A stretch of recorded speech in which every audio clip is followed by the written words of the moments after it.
नमस्कार, मैं हूं मोहन तिवारी। आज टीवी 24 की खास पेशकश में आपका स्वागत है। और टीवी 24 की इस खास पेशकश में हम बात करेंगे इस समय की बड़ी खबर जो कि आ रही है दिग्विजय सिंह के खेमे से। और दिग्विजय सिंह ने एक बार फिर से सेल्फ गोल कर दिया है, और वो इसलिए क्योंकि छत्तीसगढ़ में खुले डीएमएफ घोटाले में जो तार है वो तो कांग्रेस की ओर इशारा करते हैं, क्योंकि कांग्रेस से जुड़ा हुआ के कार्यकाल से जुड़ा हुआ ये घोटाला था। लेकिन इसको लेकर अब बयानबाजी शुरू हो गई है। ये बात कहाँ से शुरू होती है वो आपको पहले बताते हैं। तो ये घोटाला शुरू हुआ था 2022 और 23 में, जहाँ पर डीएमएफ के फंड को गलत तरीके से बांटा गया था। एक तरीके से कहा जाए कि उसकी बंदरबाट की गई थी, खास तौर पर कोरबा में। और ये डीएमएफ होता क्या है? डीएमएफ होता है उद्योगों के द्वारा वो खर्च जो कि प्रशासन को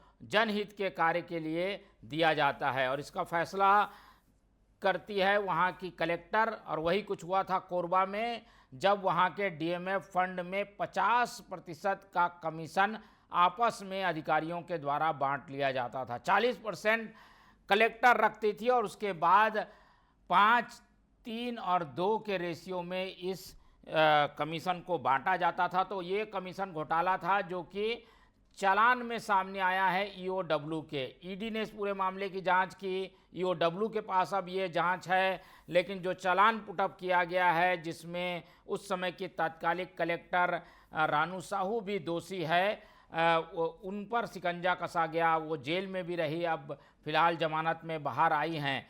लेकिन इस घोटाले में अब सियासत इसलिए देखने को मिल रही है क्योंकि चालान को में आई जानकारी के आधार पर जब खबरें छपी, तो नेताओं ने, जैसा कि नेताओं का आपसी चरित्र होता है कि इस तरीके के मामलों में वो आरोप प्रत्यारोप करते हैं, घोटाले के लिए जिम्मेदार एक दूसरे को ठहराने की कोशिश करते हैं। तो वही कुछ हुआ, और दिग्विजय सिंह ने फटाफट ये ट्वीट करने में देर नहीं की कि ये घोटाला हो रहा है बीजेपी सरकार में। लेकिन खबर थी कांग्रेस सरकार के कार्यकाल से जुड़ी हुई, और इसीलिए ये सेल्फ गोल एक तरीके से सामने आया कि ये जो घोटाला है, जिसके जवाब पिछले सरकार से यानी कांग्रेस देते देते थक गई है, और अब चालान पुटअप हुआ है तो कई नए तथ्य और सामने आए हैं। लेकिन इसे जब ट्वीट दिग्विजय सिंह जैसे बड़े नेता ने कर दिया, उनको देखा देखी जयराम रमेश ने भी रीट्वीट किया, ऐसी जानकारी आ रही है, और निशाना साधा बीजेपी पर। तो इस पर छिड़ गया फिर राजनीतिक बवाल।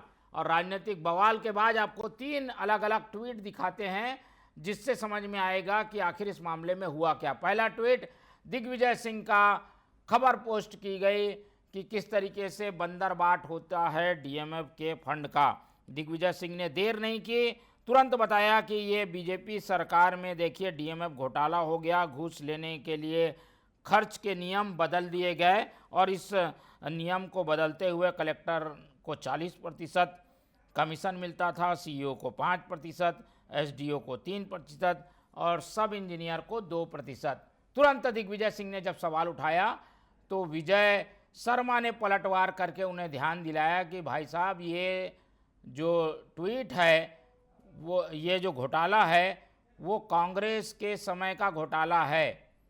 और दिग्विजय सिंह के देखा देखी टीएस सिंहदेव, जो कि उस समय के मंत्री भी थे, वो भी समझ नहीं पाए, उन्होंने भी घोटाले को लेकर ट्वीट कर दिया। ऐसे में ये 3 ट्वीट आपके सामने हैं। एक तो दिग्विजय सिंह ने किया, फिर विजय शर्मा ने जवाब दिया, और टीएस सिंहदेव ने भी ट्वीट कर दिया। गलती समझ में आने पर जयराम रमेश ने भी ट्वीट डिलीट कर दिया। दिग्विजय सिंह की भी वो पोस्ट अब दिखाई नहीं दे रही है, और टीएस सिंहदेव ने भी ट्वीट डिलीट कर दिया है।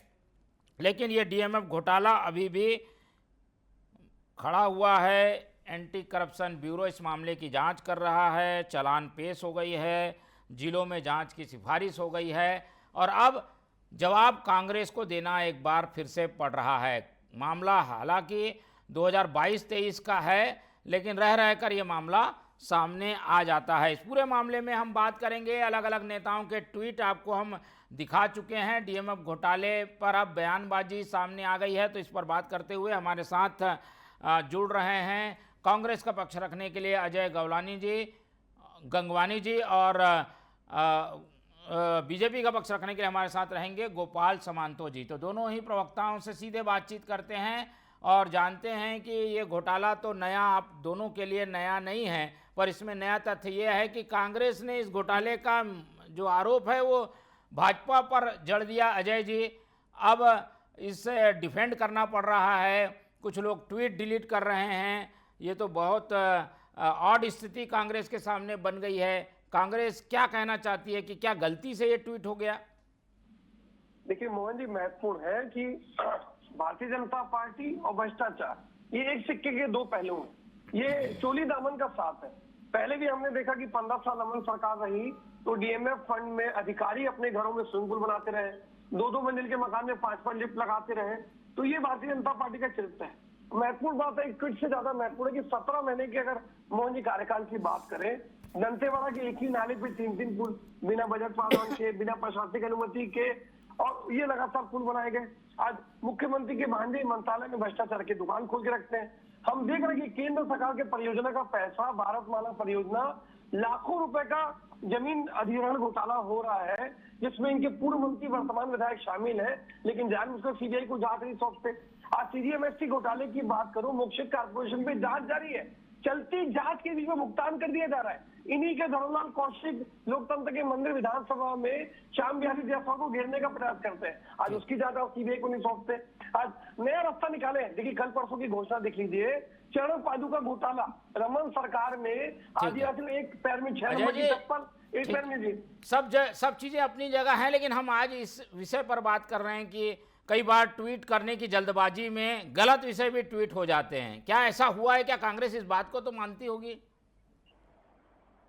आज लगातार ये होता है कि लगातार हम देखते हैं, ये महत्वपूर्ण बात यह है मोहन जी कि अगर सत्ता पक्ष है, 17 महीने में शायद सरकार है, तो लगातार 17 महीने के भ्रष्टाचार और कमीशन पूरी का खुलासा होता है। लेकिन ये हो सकता है कि वो उनको ये महसूस हुआ कि खबर इस समय की है, और ये सिर्फ भारतीय जनता पार्टी का 34 घोटालों के माध्यम से छतर की आम जनता का 1 लाख करोड़ रुपए डका दिया गया था, जिसका नतीजा था कि 15 सालों के बाद 15 सीटों तक सीमित हो गए। मैं तो पूछना चाहता हूं मेरे मित्र से, क्या ये चरण पादुका योजना आज ये नए भ्रष्टाचार का खुलासा नहीं है? क्या सीडीएमएसटी घोटाले में जो चलती जांच में जो भुगतान? ठीक है, बिल्कुल आपके सवाल जायज हैं, बीजेपी से जवाब भी ले लेते हैं। गोपाल समांतो जी, कई बार हेडलाइन कुछ ऐसी बन जाती है अखबारों की कि उसे ही नेता लपक लेते हैं, और जाहिर सी बात है बड़े नेताओं के पास इतना समय नहीं रहता, उनके ट्विटर हैंडल कोई और हैंडल करता है। ये ट्वीट हो गया, अब उसे आप लोग हवा दे रहे हैं, मुद्दा बना रहे हैं, ट्वीट डिलीट भी कर दिया गया। मोहन जी, पहले तो आपके सभी दर्शकों को नमस्कार। मुझे तो यही नहीं समझ में आ रहा था कि कांग्रेस के प्रवक्ता को टॉपिक समझ में आया कि नहीं आया, और किस टॉपिक पे बोलने आए वो। बहुत देर तक के चुनावी भाषण टाइप वो देते रहे। सारे चुनाव हो चुके हैं, विधानसभा हो गया, लोकसभा हो गया है, और पार्षद चुनाव और पंचायत चुनाव भी हो चुके हैं। चुनावी भाषण न दीजिए, सीधी सीधी बात करिए। दिग्विजय सिंह हर मंच पर सुन लीजिए, एक मिनट सुन लीजिए। आपके समय मैंने थोड़ा पेशेंस रखिए। मुख्यमंत्री अजय जी, मैंने आपको पूरा समय दिया, आपके सुन लीजिए। अगर आप देखिए मोहन जी को चुप करा दीजिए, फिर मैं बात। अजय बात तो सुनिए, क्या कहना चाह रहे हैं वो ये कह रहे हैं कि ये जो घोटाले का कमीशन बटा है ये उन आप लोगों के सरकार के समय का था। उसका जवाब लेंगे ना आपसे, पहले गोपाल जी की बात सुन लेते हैं। डिबेट की मर्यादा रखेंगे तो बात करेंगे। जी जी बोलिए। हर मंच पर खड़े होकर दिग्विजय सिंह ने 5 साल तक के कहा कि भूपेश बघेल मेरा शिष्य है, और हर मंच पर खड़े होकर शिष्य ने कहा कि दिग्विजय सिंह मेरा गुरु है। तो जब गुरु ही शिष्य के भ्रष्टाचार को उजागर करने में लगा रहे, गुरु शिष्य क्या बात कर रहे हैं मोहन जी? अरे अजय जी, मुद्दों में बात कीजिए गोपाल भाई। 2 मिनट चुप रह जाइए। मैं इतना देर आपको सुनता रहा, कुछ तो मर्यादा रखिए। पॉलिटिकल पार्टी के दोनों कार्यकर्ता हैं हम लोग। बोले जल्दी विषय पे आइए। विषय पे बात करिए, मैं भी वही कह रहा हूँ। विषय पे नहीं बात कर रहा हूँ, मत करिए। विषय पे बोल रहा हूँ, बोलने तो दीजिए। जी जी बोलिए। दूसरी बात, इन्होंने सारे भ्रष्टाचार गिनाए। अरे 5 साल के अंदर इसके सरकार में इतने भ्रष्टाचार थे कि कलेक्टर 2-2 साल तक के जेल में थे, 4-4, 5-5 आईएएस जेल में है। इनके मुख्यमंत्री के सचिव, इनके मुख्यमंत्री की ओएसी, इनके मुख्यमंत्री के कार्यालय के हर आदमी लगभग बड़े अधिकारी जो थे वो जेल में थे। ये कैसी बातें करते हैं? 15 साल डॉक्टर रमन सिंह जी की सरकार रही है, उसमें 10 साल मनमोहन सिंह जी प्रधानमंत्री रहे हैं। अगर घोटाले होते तो निश्चित रूप से आदरणीय डॉक्टर रमन सिंह जी के यहाँ भी कोई क्या थे। ऐसा कुछ नहीं हुआ। यह आपका मन का भ्रम है, या आप भ्रम को आगे बढ़ाने का कोशिश कर रहे हैं। ये चारों तरफ आप भ्रमित करने का काम करते हैं। जब आपके पास जवाब नहीं है कि दिग्विजय सिंह ने क्यों ट्वीट किया, आप दूसरे तरफ चले गए। जब आपके पास जवाब नहीं है कि जयराम रमेश ने ट्वीट क्यों किया, तो आप दूसरे तरफ चले गए। जब जवाब आपके पास इस बात का नहीं है कि जो भूपेश बघेल दिग्विजय सिंह को गुरु मानते थे, वही गुरु ने आज शिष्य के काली और शिष्य के कलंक को सामने ले आया लोगों के, तब आप दूसरे तरफ चले गए। पहले तो आप बताइए, मुख्यमंत्री के रहते हुए भी आपको भूपेश बघेल के आपके ही तत्कालीन मंत्री जय सिंह अग्रवाल ने प्रेस कॉन्फ्रेंस की थी रानू साहू के खिलाफ और इसी डीएमएफ घोटाले में। तब आप लोग क्या कान में रुई डाल के बैठे हुए थे? तब क्या पूरी कांग्रेस की सरकार तो सुनाई नहीं देती थी? अपने एक मंत्री की बात भी सुनाई नहीं देती थी? आप लोग इतने अहंकार में डूब चुके थे, आप उस जगह पे पहुंच चुके थे जहां पे आप लोगों को भ्रष्टाचार छोड़ के और कुछ दिखाई नहीं देता था। ठीक है, चलिए। आप लोग ये बात कर रहे हैं आज।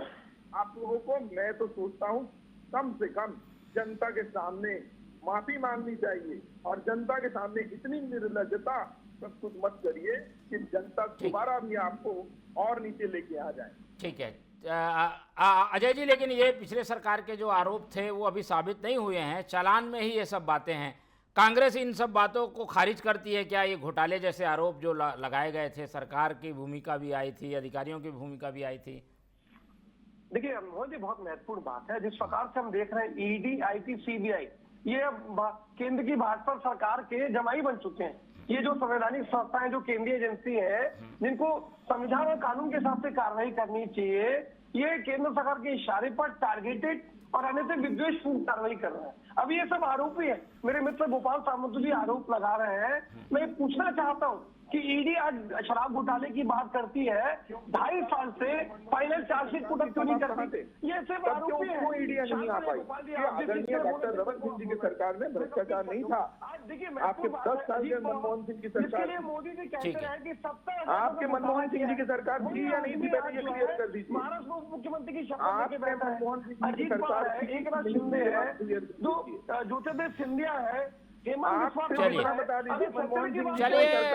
ये पूरा मसला अभी क्लियर होना बाकी है। और जैसे कि हम देख रहे हैं कि कुछ ना कुछ तो गलतियां हुई है।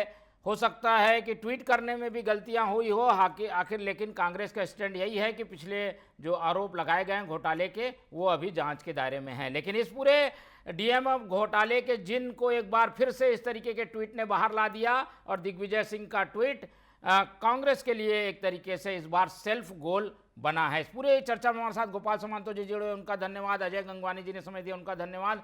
और ये जो पूरा डीएमएफ घोटाला है वो बार बार हम सामने लाते रहेंगे। फिलहाल दिग्विजय सिंह और टीएस सिंहदेव के ट्वीट से हलचल है, और बीजेपी को मौका मिल गया है इसे मुद्दा बनाने का, और वो जवाब चाह रही है कांग्रेस से। क्या क्या कुछ आगे होगा हम आपको अपडेट देते रहेंगे। फिलहाल मुझे दीजिए इजाज़त। आप देखते रहिए TV24। रखिए अपना बहुत ख्याल। नमस्कार।